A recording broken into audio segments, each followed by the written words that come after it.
I'm Matt Guichard, and this is No Holds Barred. In this episode, entitled Follow the Gun, I'm going to talk about a gun that was never found, but was nevertheless used to convict in a murder case.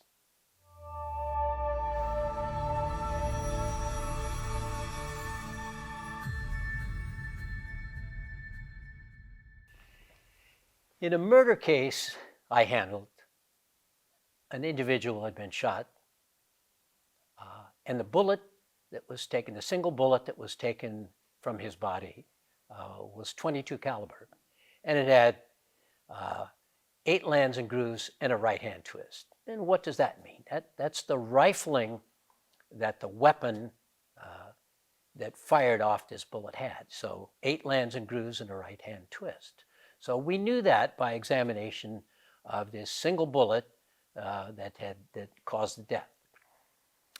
Interestingly enough, there was some information that came forward that that an individual who may have committed this murder was at a place and held out hand and had a very small little gun in it that almost looked like a lighter, like a fake gun.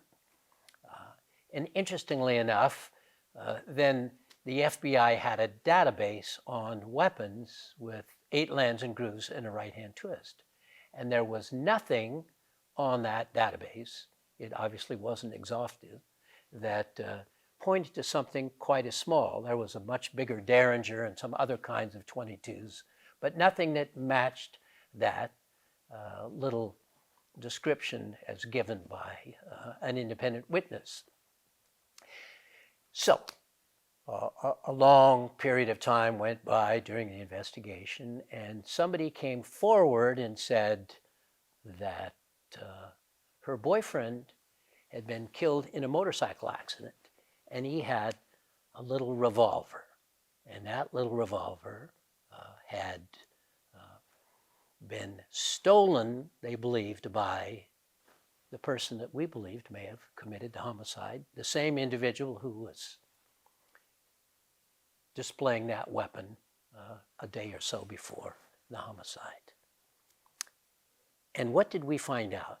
That after he had died, the boyfriend, the woman took that gun to a gun shop to have it looked at.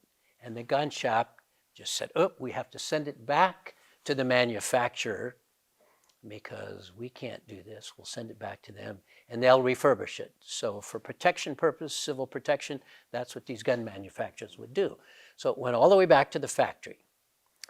And that gun went back to the gun shop and back to the individual. We never got that gun, but we had a record of that gun and it matched the description that was given. We then went to the manufacturer of the gun and said, we're looking for a gun that's 8 lands and grooves and a right-hand twist. And they found a gun using the serial number on the gun that had gone to the gun shop.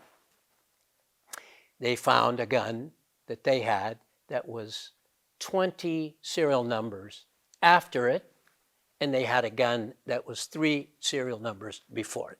So in other words, they manufactured a lot of guns, and they had one that was just a few serial numbers before, and they had a gun several serials after. And both those guns were fired in our lab, and they both were 8 lands and grooves and a right-hand twist. Interestingly enough, the individual who was believed to have stolen this weapon was the same person who had displayed that kind of weapon at the time of the crime. And that person, in fact, was convicted of the murder of the individual.